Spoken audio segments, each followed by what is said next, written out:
1월 20일 목요일 새벽기도에 하나님 앞에 드립니다.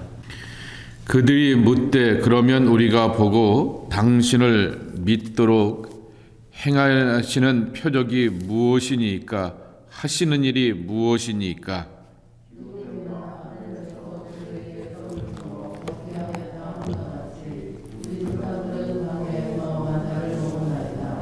예수께서 이르시되 내가 진실로 진실로 너희에게 이르노니 모세가 너희에게 하늘로부터 떡을 준 것이 아니라 내 아버지께서 너희에게 하늘로부터 참떡을 주시나니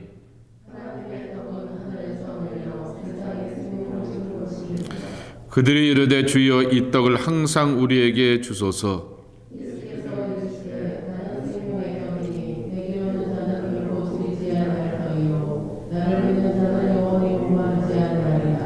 그러나 내가 너희에게 이르기를 너희는 나를 보고도 믿지 아니하는도다 하였느니라.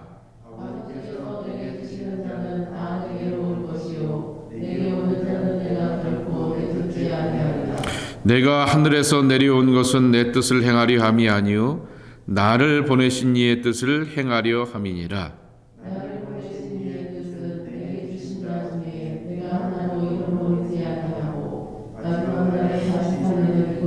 함께 보십니다. 내 아버지의 뜻은 아들을 보고 믿는 자마다 영생을 얻는 이것이니 마지막 날에 내가 이를 달리 살리리라 하시니라. 아멘. 어린 시절에 아버지가 이 회사를 방적회사 영등포에 있는 방림방적을 다니시다가 대구에 이제 가불방적이라고 하는 데가 있었습니다. 지방에 있으면서 서울보다 이렇게 돈을 좀 많이 준다고 하셔서 2배 이상을 주신다고 하셔서 한 몇 년 동안 지방 대구에 계셨습니다. 그 바람에 방학 되면은 이제 아버지 계신 곳에 내려가기도 하고 그랬는데 주말이면 아버지가 이제 서울로 올라오시게 되었던 것이죠. 올라오시게 되었을 때 토요일이면 올라오실 때 항상 아버지를 기다립니다. 아버지가 들어오시기 직전에 하시는 버릇이 하나 있습니다. 하면서 이렇게 기척을 이렇게 미리 보여주시는 거죠. 이렇게 하고 2번 기척을 하신 다음에 항상 올라오시게 되었을 때 저희들을 향하여서 이 샌베이 과자를 꼭 사오셨던 기억이 있습니다. 형하고 저하고 이제 아버지가 올라오는 것을 뭐 이렇게 부모님이 아버지가 올라오시니까 반기는데 제가 반길 때 아버지가 오는 것을 확인하는 또 하나의 방법이 있었는데 뭐냐고 하면은 아버지의 그 발걸음에 소리가 좀 독특하였습니다. 그 독특한 발걸음 소리를 먼저 캐치를 하는 거죠. 그러면 이제 그 얘기를 꼭 아버지한테 해주게 되고 또 어머니가 옆에서 그것을 보고 먼저 아빠 왔다고 이렇게 알아내고 이렇게 캐치를 하게 되니까 아버지가 굉장히 좋아하게 됩니다. 아버지가 왔는데 아버지가 그 사가오게 되었던 샌베이 과자만을 바라본다고 하면은 별로 이렇게 얘는 그냥 아빠가 먹을 것 좀 챙겨오게 되니까 좋아하는구나 라고 하는 것이 아니라 아빠가 들어오기 직전에 창문 밖에서 소리가 나는데 그 아빠의 독특한 발걸음을 캐치해내고 이렇게 확인한 다음에 아빠 오셨어요 라고 이렇게 얘기하니 그것을 너무 아빠가 좋아하는 것이죠. 자신의 흔적을 확인하게 되었던 것이기 때문입니다. 제가 몇 번 예화로 드리게 되었지만은 자식들을 향하여서 엄마 아빠가 뭔가를 챙겨주게 되고 두 손에 가득 이렇게 뭔가를 준비해 갖고 아이들을 향해서 주려고 하고 있고 선물을 주려고 하는데 아이가 엄마 아빠 손에 있는 선물만 좋아하고 그 선물을 주는 아빠의 마음과 진심을 모른다고 하면은 참 서운하기 그지없습니다. 오늘 예수님께서 그 얘기 하시고 있습니다. 너희가 나에게 쫓아오게 되고 찾아오게 되고 수소문하게 되었던 것은 표적 때문이 아니라 배불렀기 때문이다 라고 말하게 됩니다. 그러며 광야에서 이스라엘 백성들에게 하늘 떡을 주시게 되었던 만나의 이야기를 다시 한번 풀어주고 계십니다. 31절 말씀에도 있듯이 기록된 바 하늘에서 그들에게 떡을 주어 먹게 하였던 같이 우리 조상들은 광야에서 만나를 먹었나이다. 내 예수님께서 진실로 진실로 너에게 이르노니 모세가 너희에게 하늘로부터 떡을 준 것이 아니라 내 아버지께서 너희에게 하늘로부터 참떡을 주시나니 그랬습니다.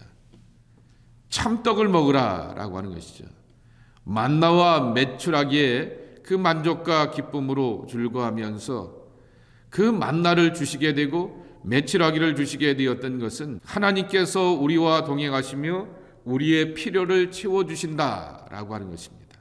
어려운 자 표현을 한다면 하나님의 임재 혹은 하나님의 현존이죠. 함께 하신 하나님이 하늘에서만 이스라엘 백성들을 지키는 것이 아니라 하늘에서 단비를 내린과 같이 이스라엘 백성들의 필요를 채우시면서 빵을 주시기도 하고 고기를 주시기도 하시면서 먹고 마시고 살아가야 될 이스라엘 백성들의 미래를 책임져 주셨음을 보여주고 있는 것입니다. 오병이어의 기적도 같은 의미라고 하는 것이죠. 오병이어의 기적을 통하여서 백성들의 배고픔과 굶주림의 문제를 예수님이 해결하여 주셨고 5천 명이나 먹여주시게 되었던 그 은총을 통하여서 저 양반을 쫓아다니게 되면은 우리가 빵 문제는 해결될 것 같다라고 하면서 그렇게 쫓아가는 것으로 나를 쫓아오지 말고 하나님이 우리와 함께 하시게 되면 빵을 먹고 살아가야 되는 삶의 문제를 해결할 수 있다라고 하는 하나님을 만나고 하나님을 경험하고 그 하나님의 손길과 그리고 마음속에 담겨지게 되었던 하나님의 진심을 내가 얻고 누려가는 것이 더 중요하다라고 하는 것입니다. 요한복음만 꼭 쓰는 표현이 하나 있습니다. 생명이라고 하는 표현입니다. 이 마태, 마가, 누가 복음에 보게 되면은 거기는 이렇게 사는 것이 하나님의 나라 안에 사는 것이다 라고 이렇게 쓰고 있는데 하나님의 나라는 이런 모양이다 라고 이렇게 말씀하시는데 이 공간복음서와 다르게 요한복음만이 쓰는 것이 하나 있는데 생명 혹은 영생이라고 하는 단어입니다. 그래서 33절 말씀에 보게 되면은 하나님의 떡은 하늘에서 내려 세상에 생명을 주는 것이다 그랬고 예수님께서 당신 스스로를 소개하기를 나는 하늘에서부터 오게 되었던 생명의 떡이라 줄이지 아니할 것이요 또한 목마르지 아니할 것이다 라고 말씀하여 주시고 있는 것입니다. 생명입니다. 영원히 사는 것이죠. 몇 번 말씀을 드리지만은 요한복음이라고 하는 이 복음서가 헬라 말을 할 줄 아는 사람들에게 예수님을 소개한 책이라 말씀을 드렸습니다. 그런데 헬라 철학, 이 그리스 철학 가운데 그 중요한 내용 가운데 하나가 뭐냐고 하면은 이원론입니다. 물질의 세계는 속된 세계요, 한계가 있는 세계요, 그리고 또한 영의 세계는 영원한 세계요, 정말 우리가 도달해야 될 고상한 세계이다 라고 이렇게 소개하여 주고 있습니다. 그런데 그 영원히 도달해야 될 영의 고상한 세계를 누구를 통하여서 들어가냐라고 하면 예수 그리스도라고 하는 것이죠. 그리고 예수 그리스도는 오늘 내가 살아가는데 내 빵의 문제, 떡의 문제를 해결해 주실 뿐만 아니라 그분을 통하여서 우리는 영생의 양식을 누리면서 영혼의 문제까지도 해결하게 된다라고 하는 얘기입니다. 어제 어느 목사님이, 후배 목사님이 PDF로 책을 한 5권 정도 이렇게 보내주시게 되었는데 그 가운데서 책 하나가 아주 가볍게 읽을 수 있는 책이 있었습니다. 목사님들 가운데서 한 20명 정도가 내가 만난 하나님, 내가 의지하는 하나님의 말씀이라고 하여서 자기들이 삶 가운데서 만나고 경험하게 되었던 그 하나님 이야기들을 쭉 써놓게 되었던 것입니다. 제 또래의 그러한 장로교 목사님이신데 그분의 글이 이렇게 제 눈에 들어오게 되었습니다. 참 안타깝게도 시골에서 이분이 자라게 되었는데 무려 4년 사이에 그 집안에 5번이나 장례가 있게 되었던 것입니다. 그리고 그 5번의 장례 가운데서 본인의 아버지와 어머니도 돌아가시게 되었습니다. 그랬더니 주변 사람들이 시골 사람들이니까 한마디씩 가까워져 있으니까 얘기를 하게 됩니다. 저 집 터가 안 좋아서 저렇게 4년 사이에 집안에 장례가 많고 죽음이 많지라고 하는 것입니다. 근데 본인은 이 중고등학교 시절에 어머니 아버지를 잃어버리게 되면서 정말 외로움과 좌절도 느끼게 되고 집안의 어른들이 이렇게 돌아가시는 그 안타까움 가운데서 정말 어떻게 하나님의 뜻이 무엇인가를 잘 찾지 못하게 되는데 주변 사람들은 그렇게 얘기를 합니다. 그래서 그는 교회를 갈 수밖에 없었고 교회에 가서 또 공교롭게도 때마침 모시게 되었던 그 젊은 목사님이 늘 자기를 향하여서 관심을 갖고 돌봐주시는 그 사랑 가운데서 그분과 함께 이겨내고 극복할 수가 있게 되었다라고 하는 그 이야기를 하게 되는 것입니다. 기도밖에 없었다라고 하는 것이죠. 집안 사람들이 자기를 찾게 되었을 때 자기는 소리내어서 기도하면서 그 소리내어 기도하며 울부짖으면서 하나님밖에 없음을 그렇게 찾고 붙들게 되었다라고 하는 얘기입니다. 그렇게 삶의 문제를 하나님의 은혜 안에서 풀어가는 그 모습을 보여주고 있는 것처럼 우리에게 주시는 것은 하나님의 은혜, 그분의 은혜로 우리가 삶의 문제들을 풀어가야 되는 그 모습을 예수님께서 떡 이야기를 통하여서 가르쳐주고 있는 것입니다. 예수님을 예수님으로 볼 줄 아는 눈이 있어야 될 텐데 수많은 군중들이 5,000명을 먹이고 보리떡 12강주를 남기게 되는 그 기적을 통하여서 또한 예수님을 왕으로 삼으면서 우리들의 삶의 문제를 해결할 수 있는 분으로만 여겨서는 안 된다라고 하는 것입니다. 예수 그리스도를 생명의 떡으로 보는 눈, 예수 그리스도를 통하여서 하나님의 생명과 진리와 구원을 보아야지만 우리는 그 안에서 실망하지 아니하고 우리의 소망을 그분 안에 두면서 살게 되는 것입니다. 두 번째로는 예수님이 우리에게 가르쳐 주시는 또 하나의 삶의 방식이 있습니다. 어떻게 살아가야 하겠는가? 혹은 무엇을 하며 살아가야지 행복하기 때문인가? 라고 하는 것이죠. 어떻게 무엇을 하며 살아가야지 행복할까라고 하는 것입니다. 여기 38절에 보게 되면은 내가 하늘에서 내려온 것은 내 뜻을 행하려 함이 아니요 나를 보내신 이의 뜻을 행하려 함이라 그랬습니다.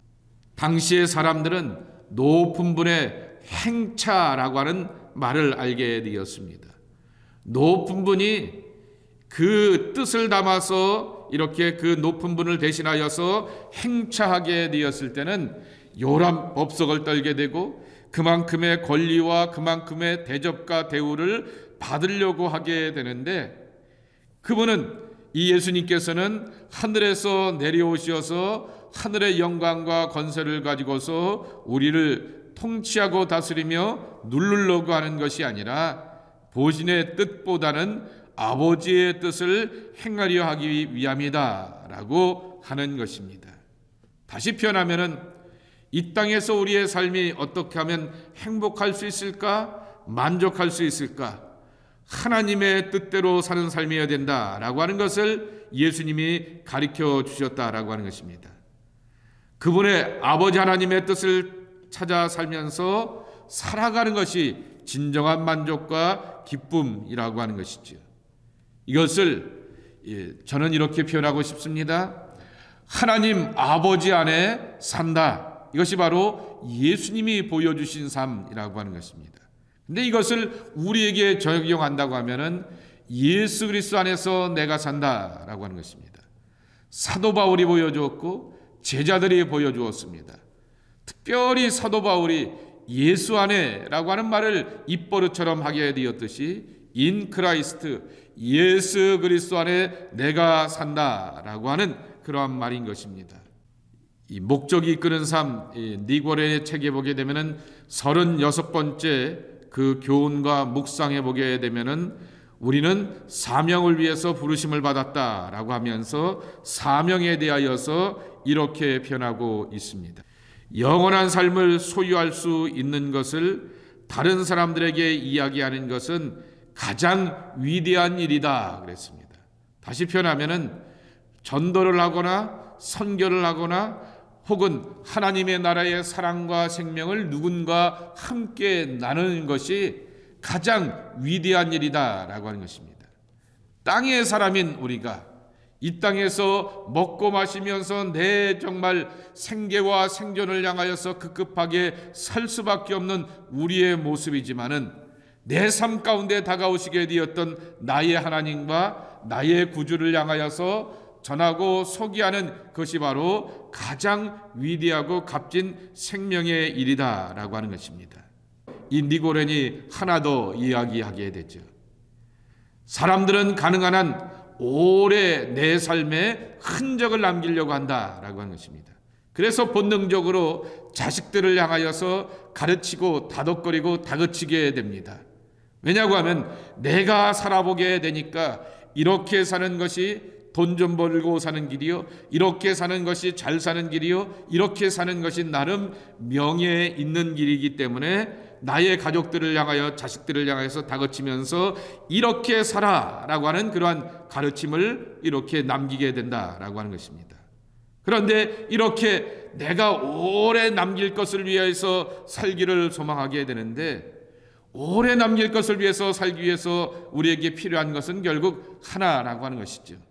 영원한 하나님의 나라라고 하는 것이죠. 그 하나님의 나라를 향하여서 살자라고 하는 것입니다. 오늘 예수님께서는 자신을 소개하시면서 자신은 하나님 아버지의 뜻을 위해서 이 땅에 오시게 되었고, 그리고 그 예수님을 믿고 의지하게 되면은 하나님의 뜻대로 사는 것이 뭐구나라고 하는 것을 깨달아 알고 발견하게 된다라고 말씀하여 주고 있습니다. 결국 아버지로 살면서 행복한 것, 그것이 바로 우리의 신앙과 삶의 모습이 되어야 된다라고 하는 그러한 말씀인 것입니다. 그것을 예수 그리스도 안에 산다라고 사도 바울이 설명하고 소개하여 주고 있습니다. 우리는 예수 그리스도 안에서 만족하고 즐거워하며 예수 그리스도 안에서 생명을 누릴 수가 있을 것입니다. 이 하나님의 생명이 되시는 예수님 안에서 참 진리의 기쁨과 즐거움도 누려가시고 영원한 나라가 내게도 이루어지고 성취되는 것을 보고 누려가는 귀한 생명의 축복이 함께하기를 주님의 이름으로 간절히 축복합니다.